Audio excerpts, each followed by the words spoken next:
Well, hi there, and welcome to my playthrough of Final Fantasy VII. I did a playthrough of Final Fantasy VIII. I did the PC remaster that came out quite recently. I thought they did quite a nice job with that. And then after that, I did another playthrough of Final Fantasy IX, and that was the Steam version came out in 2016, I want to say, and that one was not so good. They did updated character models, but the backgrounds were all kind of terrible looking.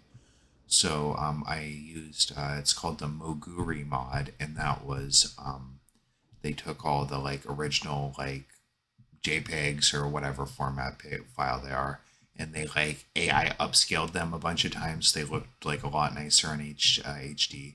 They did a few other random kind of quality of life things. I know they used like the like higher quality soundtrack files, but that was a lot of fun. And so yeah, I've actually pulled the last time I played Seven was not that long ago. It was around a year ago I did a playthrough, so I'm still pretty familiar. I'm mostly doing this for the footage, and I thought might as well try my hand at commentary, see how that goes. And yep, so Final Fantasy VII, nice opening cutscene.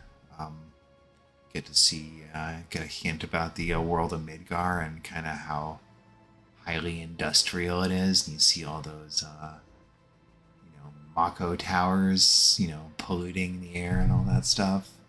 And here we are pulling in on the train.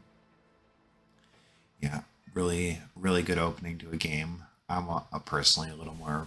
I think a lot of people would say they're a little more partial to the opening cutscene in eight, well, with the Squall and Cipher Gunblade battle. But no, this is still good. We've got the members of Avalanche, and here's the main character in purple hopping off the train. Here's ex-soldier member allegedly, Cloud. So for this playthrough, just with my commentary, I'm probably going to address plenty of story stuff, but I'm gonna be assuming that if you're watching this, it's you are somewhat, at least somewhat familiar with the story. Presumably, you've played this game at least once or know the gist of it. I only say this because I'd find it hard to believe that someone who's never played a Final Fantasy would just be watching this video randomly. That would be seem pretty unlikely to me. But anyways, I will still just kind of discuss the story elements briefly. So here we are with Avalanche, who is a kind of eco-terror type group. They don't like Shinra and the damage they're doing to the environment. Here we have Biggs, making, asking the reasonable question, like, aren't Soldier the bad guys? Because indeed, Soldier is sort of like an elite military unit within the like Shinra army.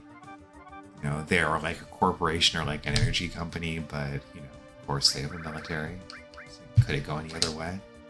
I mean, they have like a government too, but it's just I don't know. It's wild. Things are wild in Midgar, let me tell you.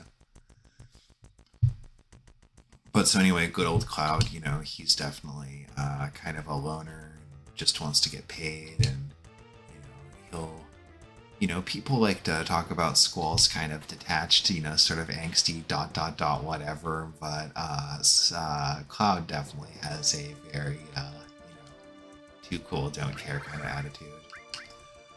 Here we have Barrett. He'll be joining the party shortly. I'm also going to be including him in my main party, I think is the plan. Barrett will be definitely expressing his distrust for us in the early game, with us having used to have worked for Shinra.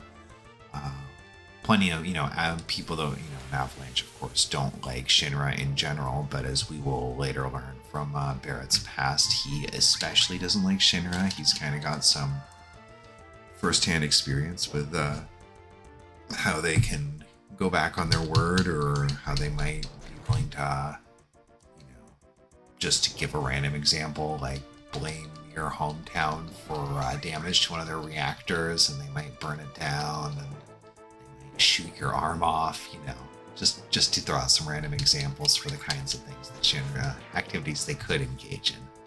I'm not saying any of those things happen.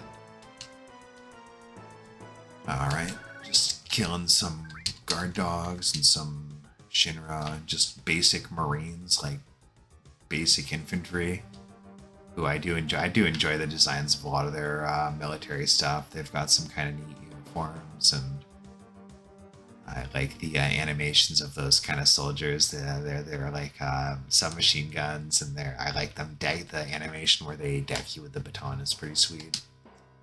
Some of the enemies here in the reactor are kind of generic, but generally speaking, I think most of these are pretty cool.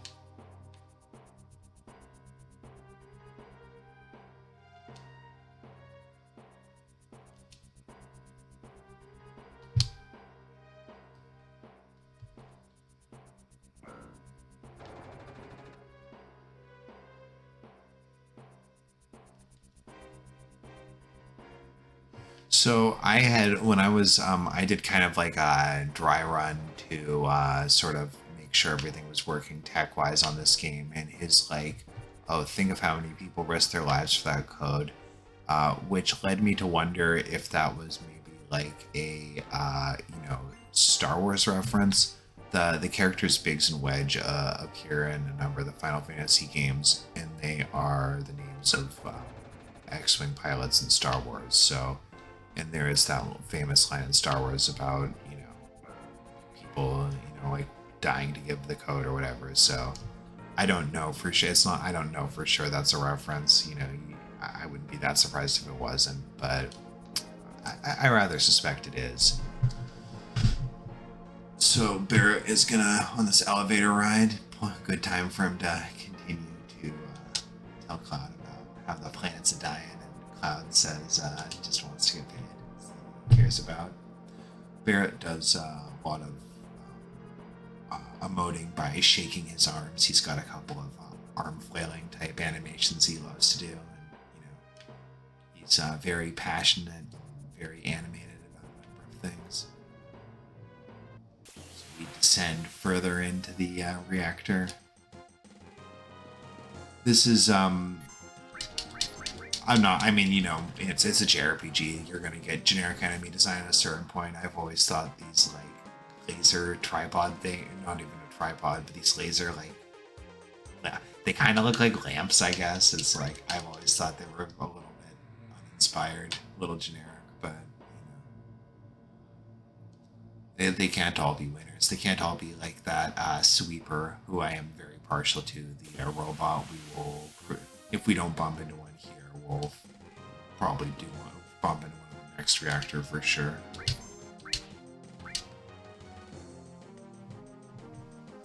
Yeah, combat will probably be in the early game pretty unremarkable, and it will consist of all auto attacking. I might cast on bosses, but you know, while it is more damage, it's just really not necessary. Just, you know, extra time for the animation. So, you know, short of if I get like a new summon later on, I'll probably cast it once just to see how it looks, and that'll be that. But yeah, this will probably not be a terribly magic heavy run.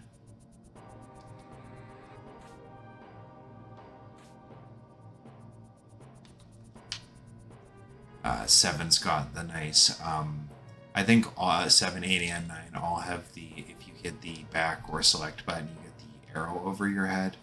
But 7 also had, they'll mark things you can interact with the green arrow. And the screen exits will be marked in red, which, so they abandoned that for Final Fantasy VIII. And I gotta say, like, I think it's rather handy. In most cases, I think it's really clear where the exit is, but not in all. Yeah, that was the aforementioned sweeper. Yeah, there we go. Pretty cool with the machine gun hands and like the claw feet for some reason, or it looks like it shoots out of the feet. I have no idea, but I think much cooler than that laser lamp thing that exclaim robot.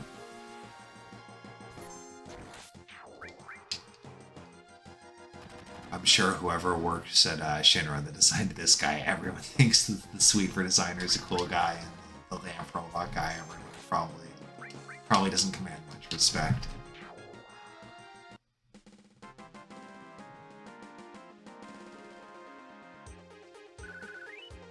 Alright, nothing too exciting here. I think it doesn't save your controller customization, but okay, it didn't save the... I am gonna crank up the battle speed since it will just be auto-attacking. And active ATB, because, oh man. Of course, not ridiculing your masculinity if you use it. It's faster. I'll probably, I guess, maybe by the time we get around to the weapons, I'll be, probably find myself doing that, but for the time being, gotta go fast. Yeah, I was, as I had mentioned, I was, doing a couple, I've done parts of this reactor a couple times, just testing, making sure everything works for this recording. And, try as I might, they will not save my controller input. I'm using an Xbox controller here, and so of course it's different with the PlayStation controller what OK and cancel are, and with the Xbox I'm used to the bottom button being OK and B being back. So I tried a couple times to remap it, but it just does not save. So I'm just biting the bullet, so to speak, and making the B button using B for OK. It's of course you do it for an hour and then it's just you're used to it. But 99% of games I play these days, I have the A B the confirm, so it's somewhat disorienting at times. If I inexplicably back out of the menu at any point during the run, you will know exactly why. So we have Barrett here, still not really trusting Cloud, saying you gotta plant the bomb. I'm gonna watch you do it. And Cloud has not a full-on meltdown yet. We definitely learned throughout the game that Cloud has got the strongest, mental fortitude and has a very troubled past. So, that'll definitely affect him at various points throughout the story. Right, looks like Cloud has set up the bomb and got a Shinra security coming to try and stop us. This is the first boss. This is a good one. Scorpion, what is it? Guard Scorpion, yeah, this is a winner. I will probably inevitably queue up an attack when I should be waiting. He's got a thing. Really the kind of only sort of strategy thing in this fight, I suppose, is that when he raises his tail, you have to not attack him, or he will hit you with a tail laser, which he definitely.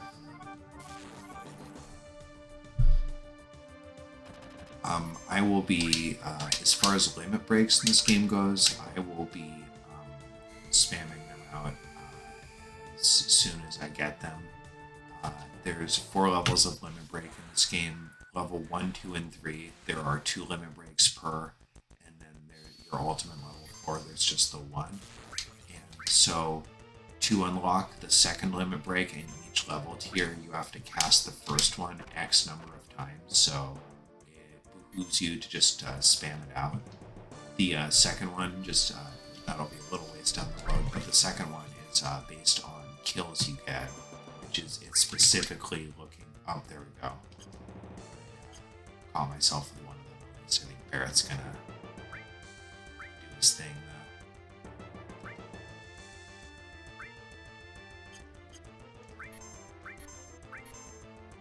There's another, I guess kind of another funny thing is that a lot of people, the phrasing of this, people are displeased with because the first thing it says, be careful, attack when its tail's up, and then it's the end of the dialogue box. Next one says, or it's going to counterattack with its laser.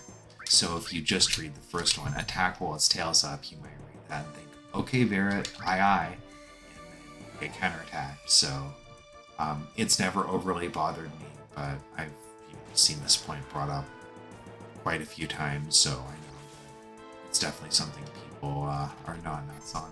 I'm not going to suggest I don't see where they're coming from. It certainly is. If you just read the first part, it would certainly lead you to believe, attacking it is a desirable behavior when it's tails up. So I get it. All right, that's the end of the first boss. Got a little low on health, but wasn't healing, and I did take a tail laser to the face. It's like with many first boss, JRPG first bosses, kind of pretty low stakes. All right, we have a cool 10 minutes to get on out of here before the bomb goes off. Not so much time that I can't drop our friend Cloud a potion or two.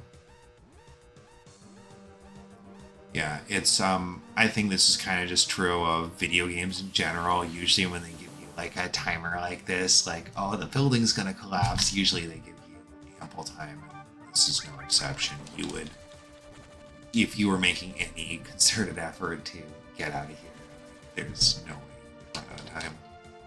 Interestingly enough, though, if you do wait out the clock, of course you game over, but when you run out of here, you can kind of see you see your party running off the screen as like the explosion comes out of the entrance, and then it shows like kind of a sort of mini cutscene of it exploding from just like the sky from that perspective. And but so anyway, yeah, it'll play that same explosion thing just without your guys running out, and then cut to a game over. So not like a terribly interesting piece of trivia, but mildly interesting, I suppose.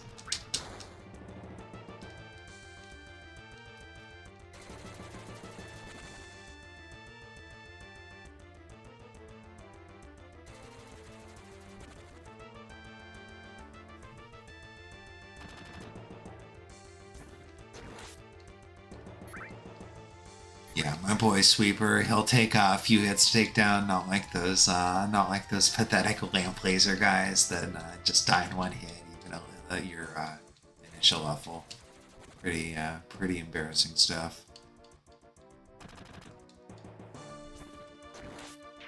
There we go.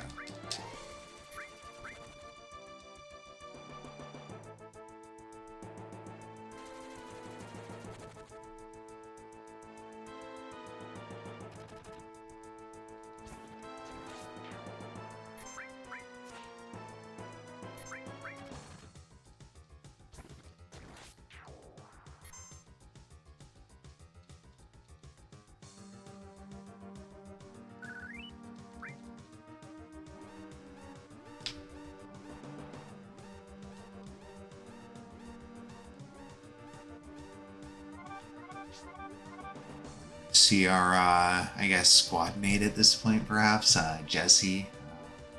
You might be wondering why she hasn't evacuated with the bomb about to go off.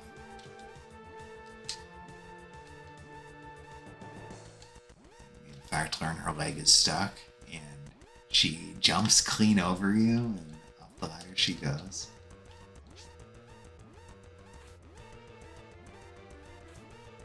If, for whatever reason, I don't know what kind of a person would do such a thing, but if you were thinking to leave her behind, she has one of the codes you need to leave, so that would, you will in fact not be able to leave without her. Fortunately, the generous 10-minute allowance, if for some reason you did not talk to her and went all the way up, you would still absolutely have time to go back down. You wouldn't, you'd still make it out with time to spare, I'm sure.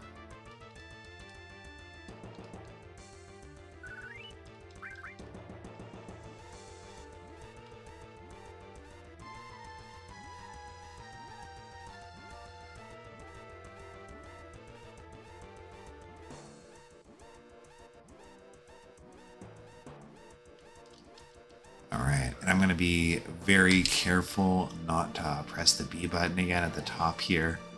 on my aforementioned dry run to make sure all the tech stuff was working, I 100% hit the elevator button and had to take the ride of shame down. It was not good. It's just like when someone has like 5 or 6 dialogue boxes and you talk to them one extra time and you have to scroll through the thing again. That just always that's not a good feeling.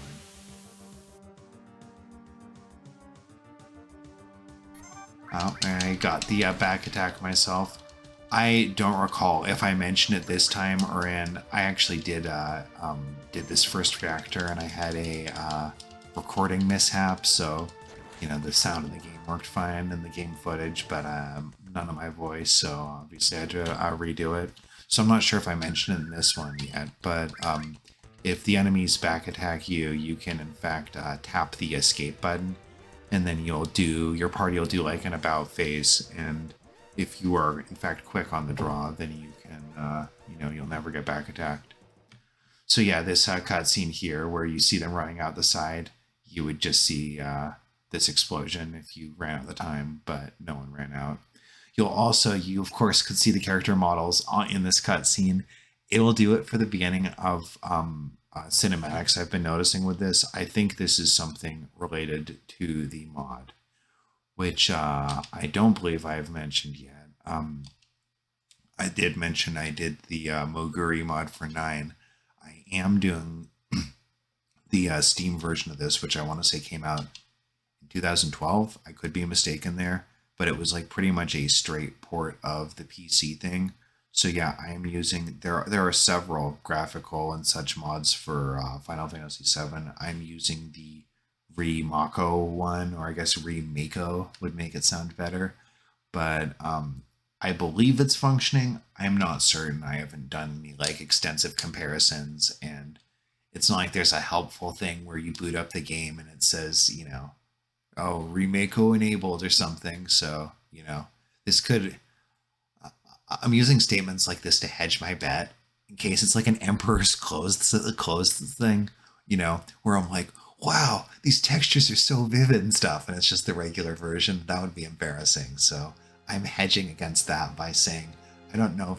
I definitely I'm launching this through, it's like Seventh Heaven is the name of a program where you can attach like different Final Fantasy apps.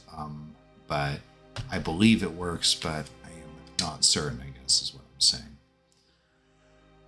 So I am in fact, you might be wondering why I'm telling Eris to hit the bricks, and that is because in this run I am hoping I can score a golden saucer date with Yuffie before the Temple of the Ancients. I'm sure, again, many of the people viewing this have played the game and know that you usually go on a date with Eris for that, right before the ancient temple when you go in for the black materia. But in fact, you can date Eris, Tifa, Barrett, or Yuffie. It's just the latter two, Barrett and Yuffie, are rather difficult to do. In the system that determines it, there's no actual, it doesn't display the values, but certain actions you take will give you, I forget if they say, if they call it affinity or affection or what, but the 4 party members have this score where, with a dialogue option, if you say something nice, then you might get a plus Tifa or minus Tifa, and whoever has the highest affection score is the one that will go on the date with you. So yeah, to do Barrett and Yuffie, you have to be, you have to make sure you hit all the right options or whatever to get the scores. Really, it's a lot about saying mean things to Tifa and Eris to get their scores down so that you can pay one of the other ones. But that's certainly what I'm trying to do. I've never done it before. I'm following the guide here, so if it doesn't pan out, then I'm not gonna reset the run or anything like that. I'll just live with whatever second-rate date I end up with. But yeah, that is If you're wondering why well, yes, no, you probably won't be left wondering, because I probably won't to say out loud, oh, I'm not talking to this person here because this guy told me to do it so I can date Effie for this one scene. There's, you know, it really is not a criticism of the game. I think you could say the same thing about a lot of JRPGs, but other than the party members you run, there's really very little variety between one run to the next.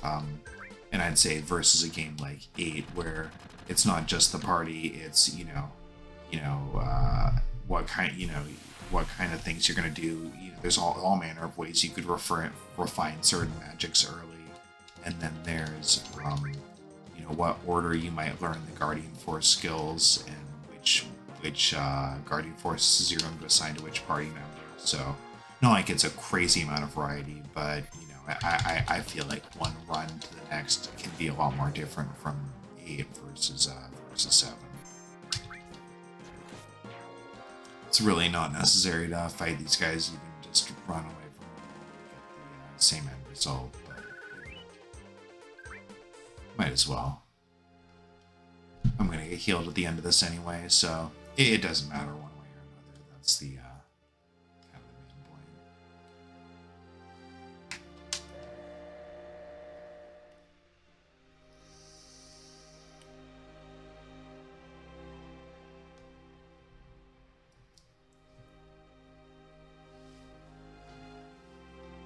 That's the kind of high tier escapes you can expect from former members of soldiers, jumping onto moving trains. It's that move is of course a classic. Of course, the rest of Avalanche, wondering what happened to good old Cloud.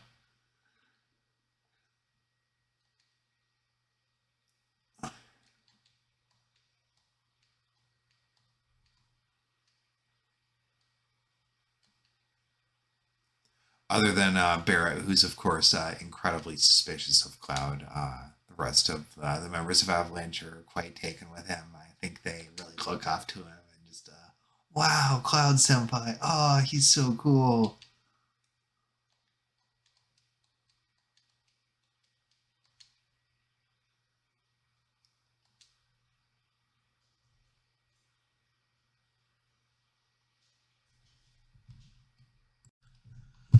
All right, and stop the video there. Let out my brother's dog. He's away for a few days, and I'm keeping an eye on his dog. So if I hear him, he's got kind of longer nails. So if I hear him clicking around on the wood floor, usually it's a good indicator I should let him outside. But so anyway, Cloud comes bursting in here. Everyone's thrilled to see he's still alive and making a big entrance and such. Barrett's reprimanding him for being a show-off, I guess. Thinking about himself.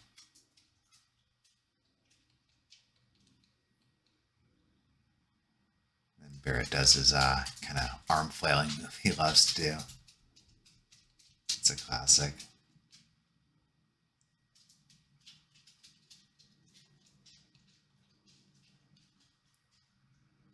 So we are going to be riding this train back to our hideout in the Sector 7 slums. Well, I'm not going to ruin the surprise, I guess. We're going to be seeing a little cutscene that will better explain the layout of Midgar. I guess if this is your first time playing the game, you kind of don't really necessarily know about, Midgar's got kind of a unique layout, and you could kind of see the beginning. And in the beginning of the game, you could see what you see about the city, and you might just think that's all there is to it. But it's got a bit of an unconventional design. So we're gonna hop on in, hop over some random train debris, kinds of train stuff back there.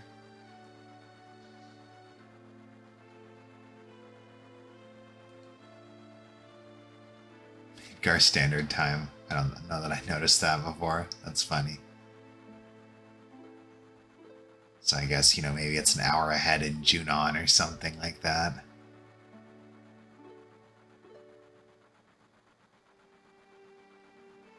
just making a big scene in here and driving this train manager and all these paying customers, driving them out of the train car. So I think this one is interesting. The headline in the Shinra Times, that would headline in Times, that would make me think like a headline in the New York Times, so like a print media thing.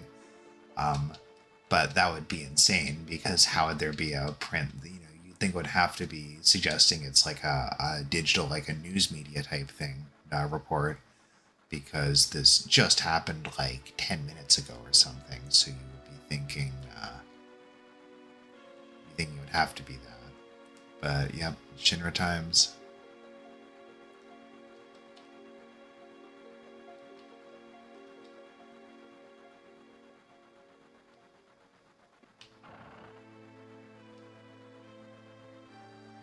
Yeah, I don't know how true that ends up being. I mean, I guess if everyone lives at the end of Final Fantasy VII, maybe they'd mention Avalanche as kind of like a footnote. But unfortunately, no one really, other than the main party, no one really knows who Wedge is, I'm pretty sure.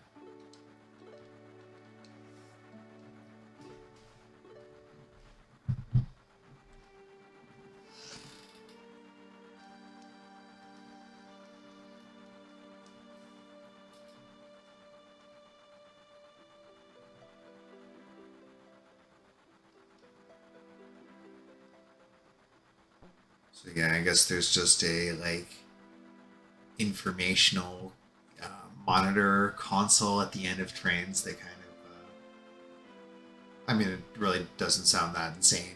They have on like commercial airplanes, they have usually like a map that'll show like where you are and what your flight path is and stuff like that. So I don't actually. It seems pretty reasonable. But yeah, you learn that you were in fact the reactors and kind of the top of the city is where you were, and that the train we're taking, it kind of descends in like a spiraling pattern, and yeah, below the plates that support the city above is in fact the slums, and it's you know a much less desirable place to live. It's quite polluted, quite poor. I think there's a number of problems living there. And, yeah, it's it seems like the main avalanche kind of thing is that it's the Mako energy is destroying the planet. But of course, there's also kind of this like class element to everything. It's pretty definitely works. I think on a metaphorical level to have the rich people living above the poor people. I know this is like hardly like revelatory or mind blowing, and I think a number of stories have kind of had similar things, but it still works for this, I would say.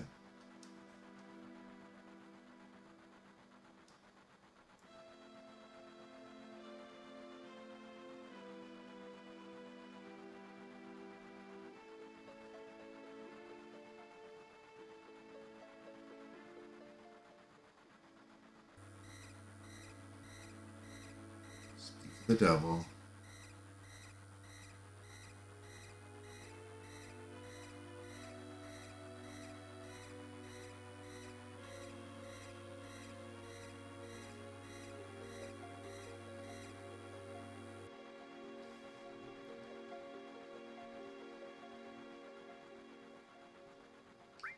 And I need to make sure I tell her I am looking forward to it because I think that gives me minus Tifa points, which is a very desirable currency when you're a man of culture who's trying to take Yuffie on a date. So, gotta make sure I talk to her.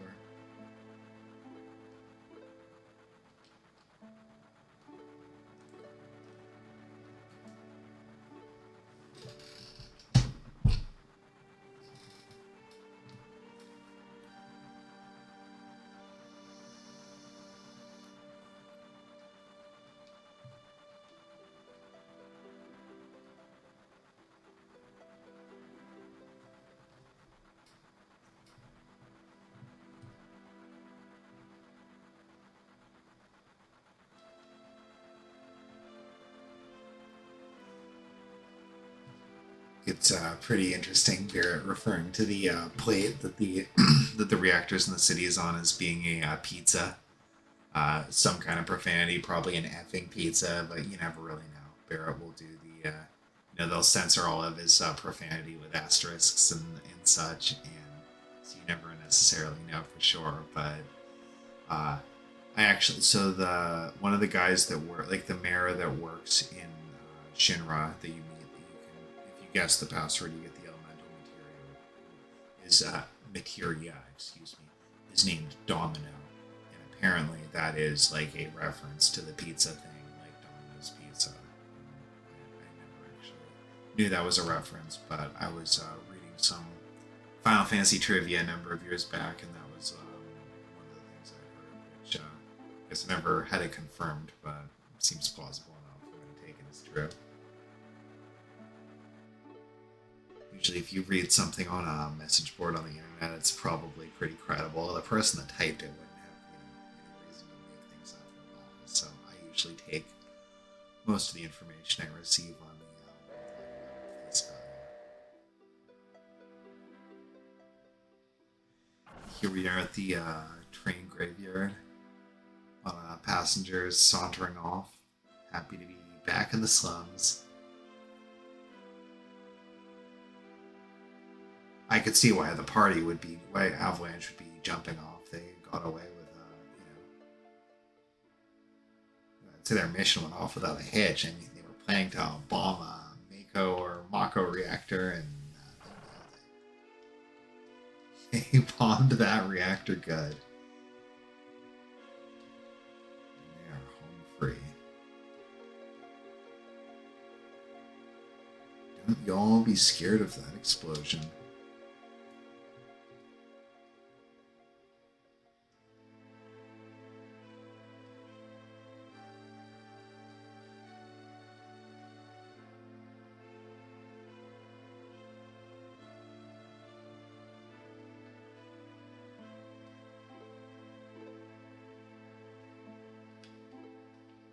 A lot of insights from the train guy. Probably has a lot of life type lessons that he could extend to train related metaphors. And, yeah.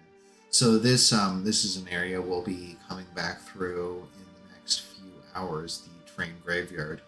You can actually trigger fights in there, and I think because this is probably 8-ish levels ahead of where you are right now. I'd say just ballpark. But there's no. It's not like it's a crazy amount of experience, and there's no real reason to be grinding in this game. And I guess even if you were, you'd probably want the full party anyway. But yeah, train graveyard will be coming back around that way before you know it. And speaking of things that we'll be making an appearance later, things we might be climbing up. I'm sure anyone who's played this game will. This is, I think, as far as like things that happen on Midgar, climbing up here is a very iconic scene, very memorable, and yeah, nice foreshadowing of the events to come. Nice to kind of see. It doesn't come out of nowhere. Talk to this guy who likes to hang out here and says, "Oh hey, strange and wonderful place. Check it out." See you, bro.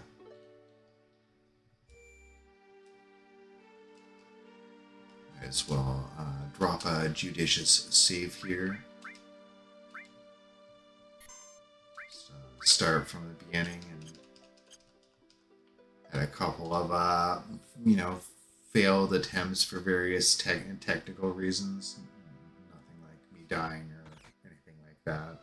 But yeah, by all appearances, this is recording this time, so this should be the one. I will be devastated would be putting it too strongly, but I'd be a bit annoyed if it didn't work again.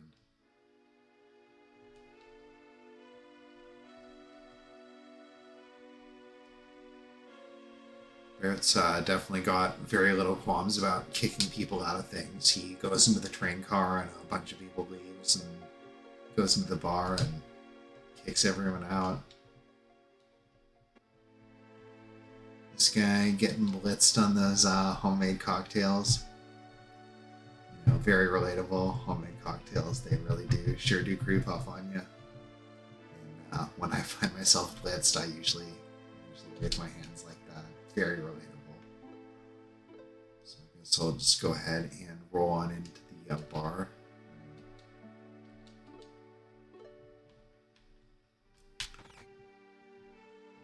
Here we are introduced to Barrett's daughter, his adopted daughter, Marlene,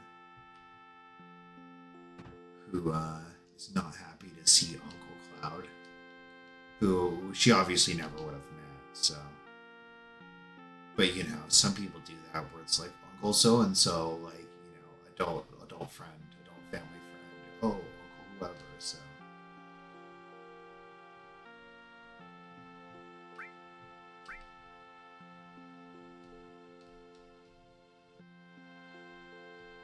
So anyway, we're introduced to Marlene, and we are introduced to Tifa, who is indeed another party member.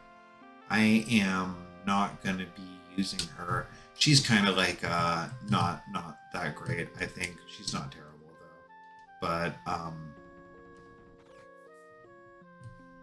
But yeah, I just she's got like a slot reel thing you have to line up to hit for each thing, and it's like if you get the 3 hits, it does the most damage. But you can still just do a regular hit, which is fine. But if you get any misses on the slot, then it stops at that point. Because it actually does chain from one to the next, which is kind of cool. But just because I think I'm not going to do a great job of hitting him consistently, I'm not going to run with her in the party, even though I don't really... I ran her in a party once back in the day, but yeah, I just don't really think she's worth it. I'm going to be not talking to her at the bar because that will give points, which we don't want. So, for the... Oh, whoops. Yeah, not very skilled at operating these pinball elevators. The pinball elevator, you know, concealing a secret eco-terrorist for it. I've always thought that was really cool. The pinball elevator. Nice way to hide a base. Kind of has that like bookcase secret passage energy.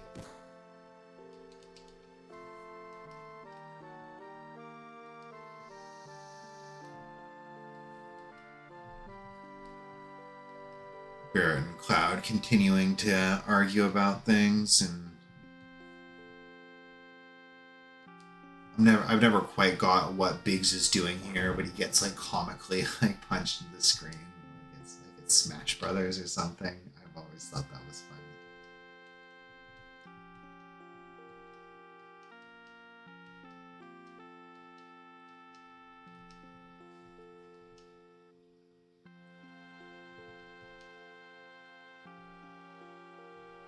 I doubt that if Barrett was friendlier, Cloud would have been like, all right, I'm an Avalanche member now. But like, if you know, he wants him to join, he is pretty antagonistic. You think? I think it's the only great way to retain members of your eco-terror group. I'm no expert or anything, but that'd be one thing I would probably try doing if I was trying to retain members. You think if you're taking down like a giant corporation like Shinran, you could probably use all the help you can get.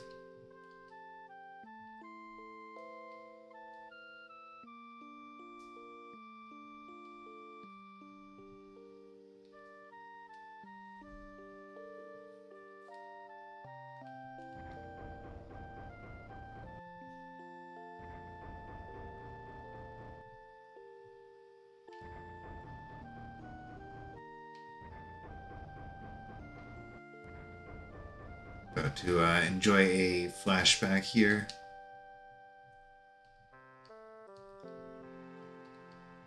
And I need to make sure I hit her with a ... sorry. In service of my Yuffie date that I must be going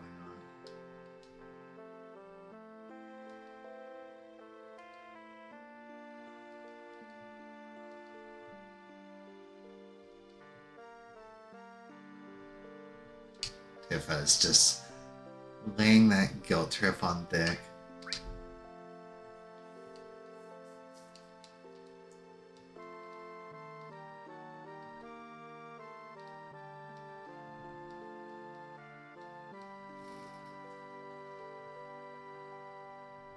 So we are going to see of course, childhood flashback, but neither of them grew up in Midgar. This is from their childhood hometown of Nibelheim or Nibelheim. I guess you can kind of sell me on either pronunciation. But so anyway, yeah, this is actually a place we are going to be visiting ourselves later in the game, and we'll actually be seeing it again flashback. Once you leave Midgar, the next place you go to is a small town called Calm with a K, and that's where we get, Cloud tells us a little bit more about his history with Sephiroth, and then later on in Disc 1, we will in fact visit it, and it's definitely a lot of good stuff happens there, story-wise. A lot of good moments. This is kind of this flashback. I mean, it serves the story, so it's all good.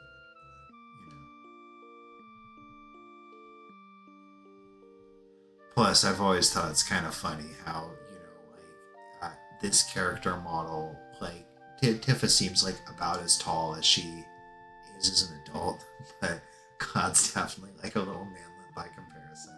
I've always thought like the height difference is kind of awkward.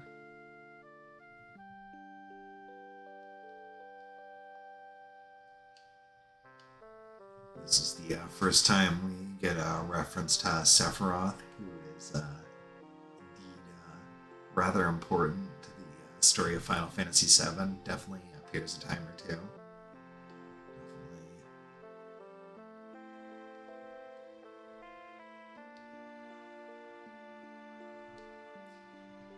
Yes, Tifa, it is hard to join Soldier. In fact, it's so hard that he's not able to do it.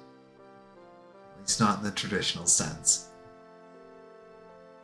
He may or may not get drafted into some Soldier-esque experimentation after the fact, but he was never accepted in the program. We will eventually learn.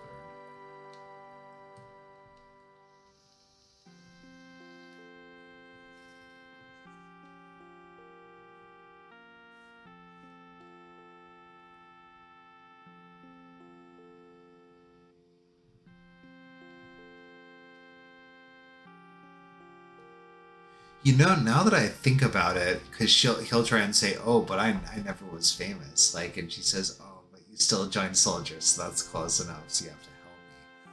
But sounds like he did make it into the newspaper. I hear he made it into the Shinra Times when they reported his infamous act of terrorism, where I'm sure a number of innocent people got killed.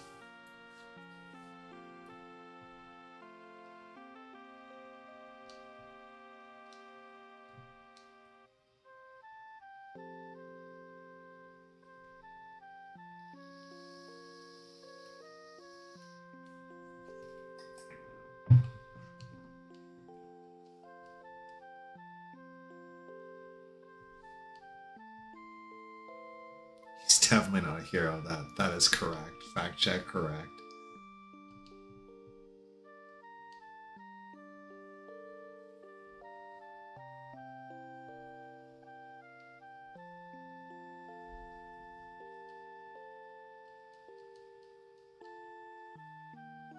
Here comes Barrett climbing up the cable track thing. I don't know exactly what you call that. And you might be snarky and say, "Oh, they're pipes," but I mean clearly it's the track that the pinball elevator travels up. So I think there's probably a more accurate word than pipe. So we received 1,500 gil, which Cloud being a member of Soldier, he kind of finds that a little bit wanting.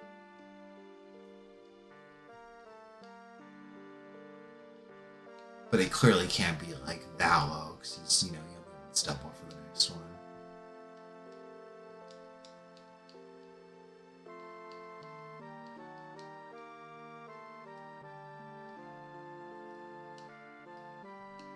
See, I find this whole like Marlene schooling thing to kind of be preposterous because, you know, like I think goods and services, you know, have to kind of be on par with like the base salary of like the people that live there, and people living in the slums in extreme poverty, like you'd think for offering various like common services can't be that expensive. How on earth could it be that expensive like schooling? It's not like Sector 7 Slums University or something. I find it hard to believe it takes that much to educate his daughter, money wise anyway. Like I can't imagine schooling's a big thing here. Although I guess I didn't finish the first part of the remake. I'm kind of not in a big hurry until the entire thing comes out. Is kind of my feeling, but I did play most of the first part, and I guess they do have like, well, it's really more of an orphanage than a school, I guess, but you know, obviously it's a lot more fleshed out buildings you might expect. So the date EFE guide says don't talk to Tifa on the way out of here, so I'm not going to do that. It doesn't ask me to blow off Barrett. I think it's probably inconsequential to like actually try and get mine as Barrett bullets just because it's such a, you know. But I'm just doing it because I don't want to have to see the tutorial and scroll through it. I know how materia works. If you, the viewer, don't know the gist of materia, I mean, you might glean some of it just through passive discussion, but I think it's incumbent upon you to go do some research on materia. I'm not here to teach Barrett about it, and neither am I here to teach you about it, dear viewer.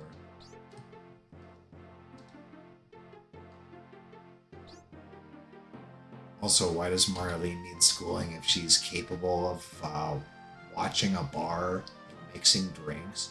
I don't think they, because in some of the games they'll like in Final Fantasy 9 in the character name screen they'll like say their ages. I don't know if they actually say Marlene's age, but like I think she's supposed to be like 6 or something. And I guess it's like, mind the bar in the slums while we're gone. Hi, 6-year-old girl. Can you do me a huge favor and watch the bar in my absence? Like, seems like a bit much. We're gonna go ahead and get some iron bangles from this guy.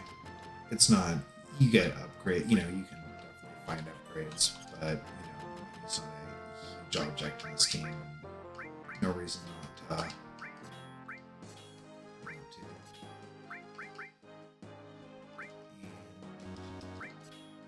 Some more B button mishaps.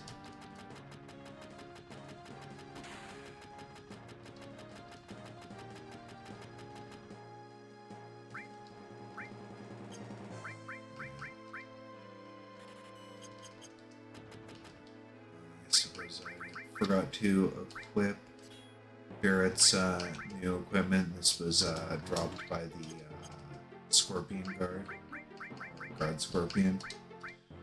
We're also going to go ahead and move Barrett to the back row. Most of his weapons are ranged. Not all of them, but most of them are. And so you don't get a penalty on, meaning you don't get a penalty on damage that a melee attacker would get from the back row, but you'll take less damage. Wait, that's right, less damage, yeah. So I actually am going to ignore that because I want to be taking damage and getting my limit breaks as often as I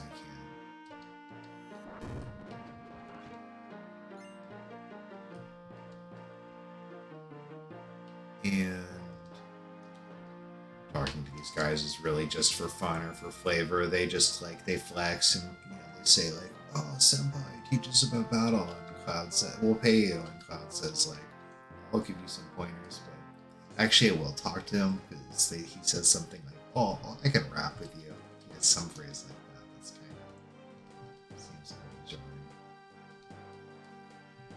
I gotta talk to her because gotta see about this talking treasure chest.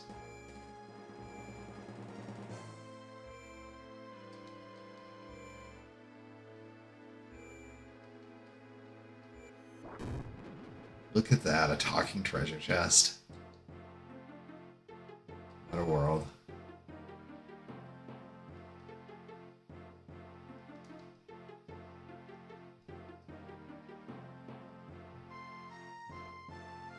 But I'll rap with you for a while. Yeah, Cloud is down with the kids, even though these guys with eye patches are probably older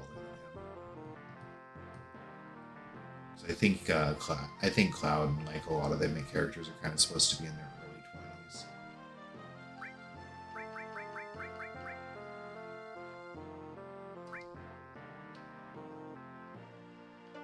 Oh, we'll go ahead and do this one too. This one's fun.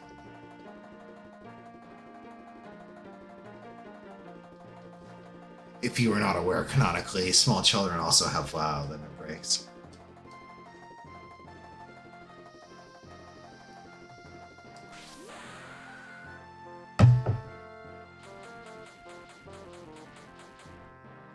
He's dead. Just killed your brother.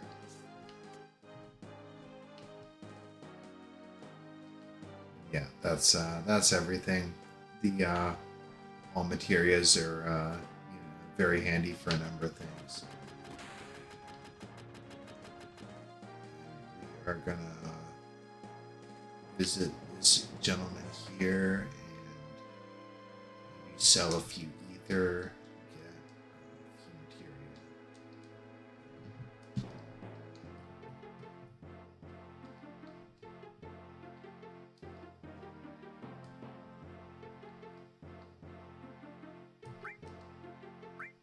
See, like, business is clearly slow. This is, to my point about Marlene's schooling, I just be saying, like, oh, like, no one's got much money here. I'll bet you there's someone who's, like, somewhat educated or can kind of read or whatever. You'd think they wouldn't be charging that much money to teach. I don't know. Oh, whoops, I did not mean to buy 3. That was a bit much, but I still have enough for one of each, so... Well, 3 is definitely overkill. I guess of all the ones to have 3 of.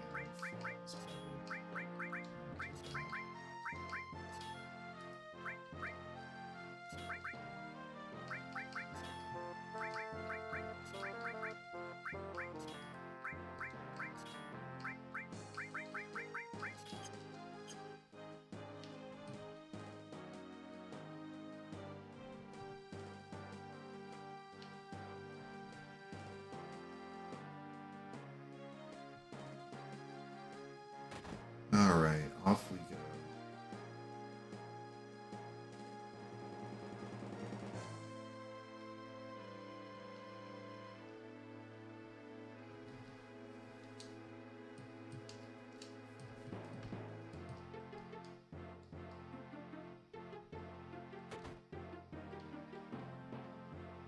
So I forget if that Johnny guy actually comes up in this game again. Like, I'm a little rusty on that. He might not, but he definitely has more story.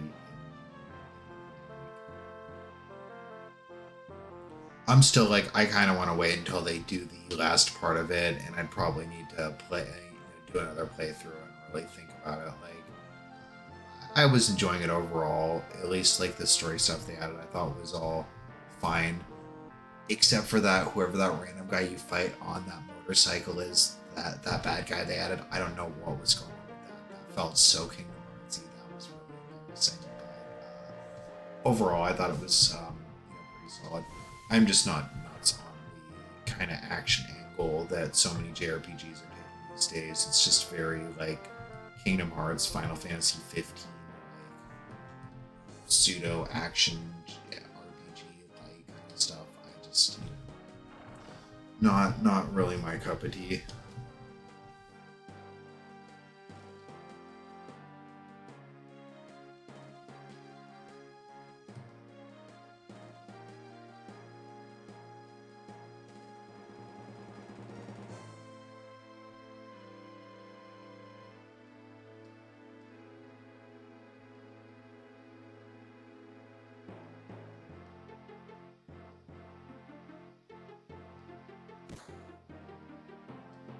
Yipes.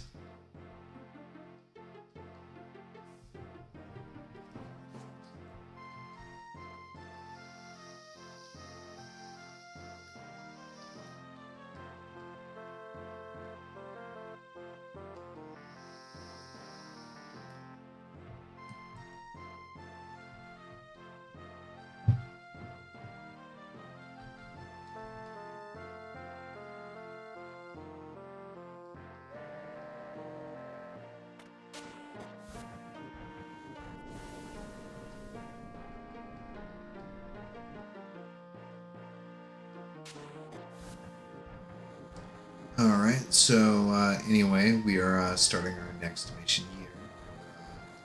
Off to Sector 5, I believe. Gonna bomb another reactor. It's kind of the avalanche way. And should just be a smooth train ride. Probably the fake IDs we use. Or wait, no, never mind. Scratch that. I think the plan is that we're going to get off before the fake IDs. That doesn't make sense. Get off before the scanners. We can't use our fake IDs. Get off before the scanners scan the IDs. There we go. It's a little disorienting to read text and talk. It's the whole pat your head and rub your stomach thing. It's, I'm sure it gets easier the more you do it.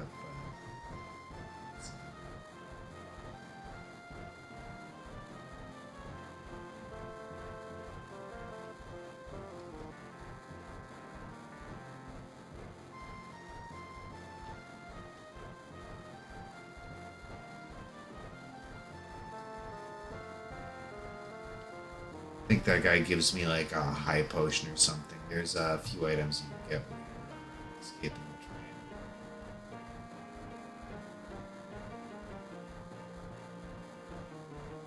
the train. Casual cloud shrug, we all know him well.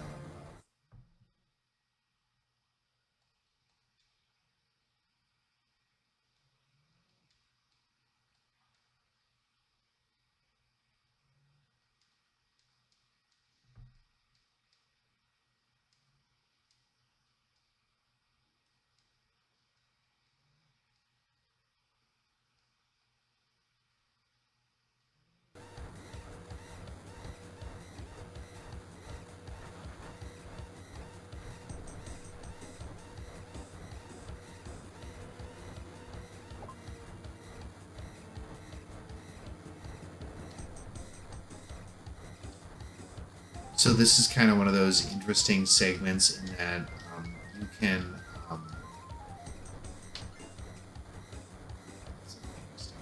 yeah, I think someone else you talked to. It's maybe it's an Aether, but there's also like a pickpocket who will steal a random item. You have to go back and talk to them if you want to get it back.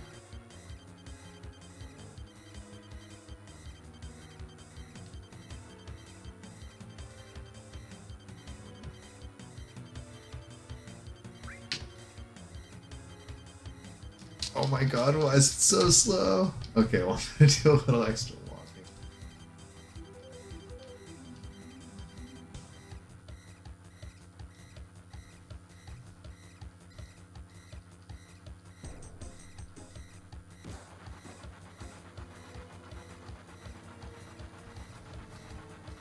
So I think it's just because my probably turn up the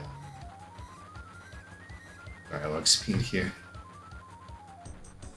You're not really I don't really miss out on much by not making it to the end.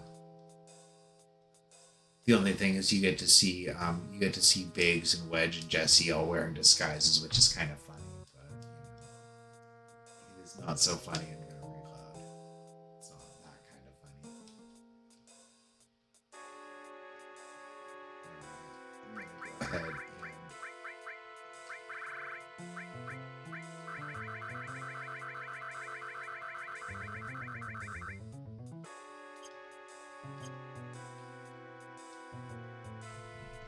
Alright, so just some nothing to remark about. Battles in a series of tunnels. I've probably got like 3 extra tunnels, but should be a pretty quick job.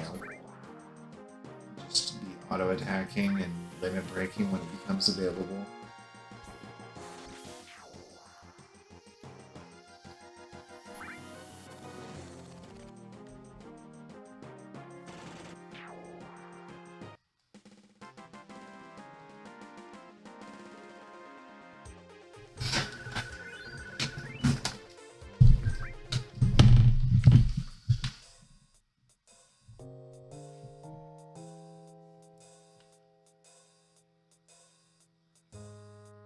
Yeah, you can. So anyway, yeah. Depending on how, I think there's like 4 train cars in total, but depending on how far, how many you clear is how far north you have to travel.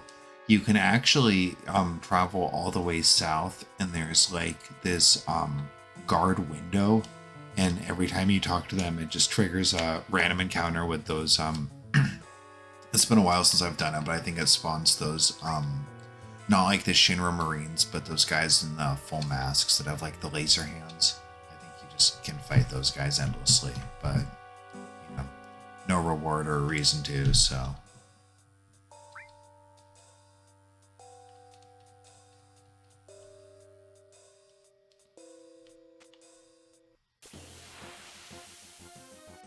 Get to enjoy some more random encounters with these kind of weird lobster guys, or grash trikes as I like to call them.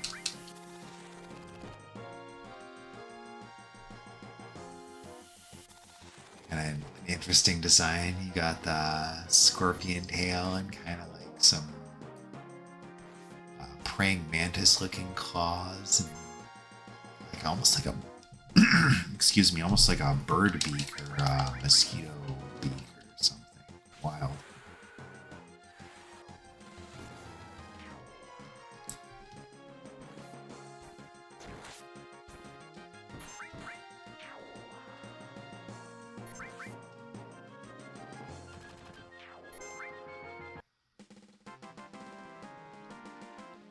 Yeah, everything here should continue to be pretty enemy wise, random encounter wise, should just be pretty unremarkable and a whole lot more auto attacking. And then we got a boss at the end.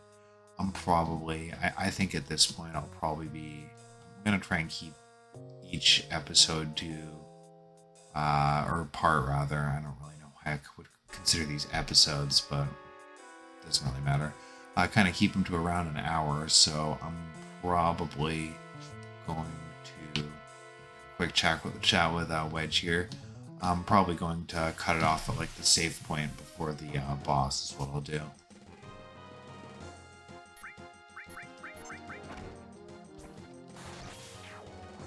I think these, I was speaking of the devil, it doesn't work that way. I was gonna say, I think these guys have a sleep move, and yes indeed they do. The hell bubbles is definitely it, which is, as far as statuses go in this game, in a lot of JRPGs in general, sleep isn't too terrible because usually damage will wake you up, so kind of NBD, but pretty annoying when they put Cloud to sleep because he definitely one of the harder hitters throughout the game, so that being not a great example. These fish guys are pretty resilient, I gotta say. These blue goos.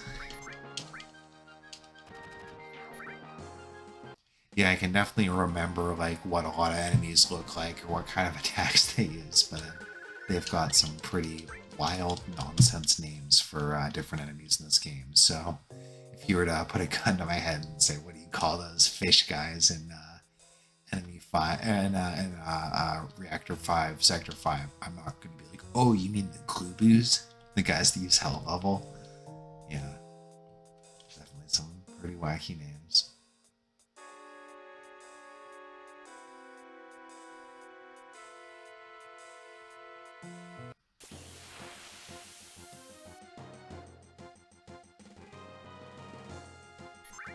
Wow, this is quite the entourage. Quite the entourage indeed.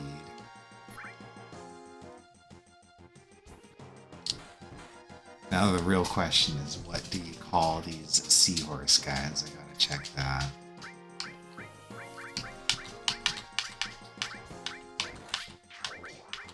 Huh, that's strange. Oh, Choose, Choose Tank. I was thinking those looked like Choose Tanks to me.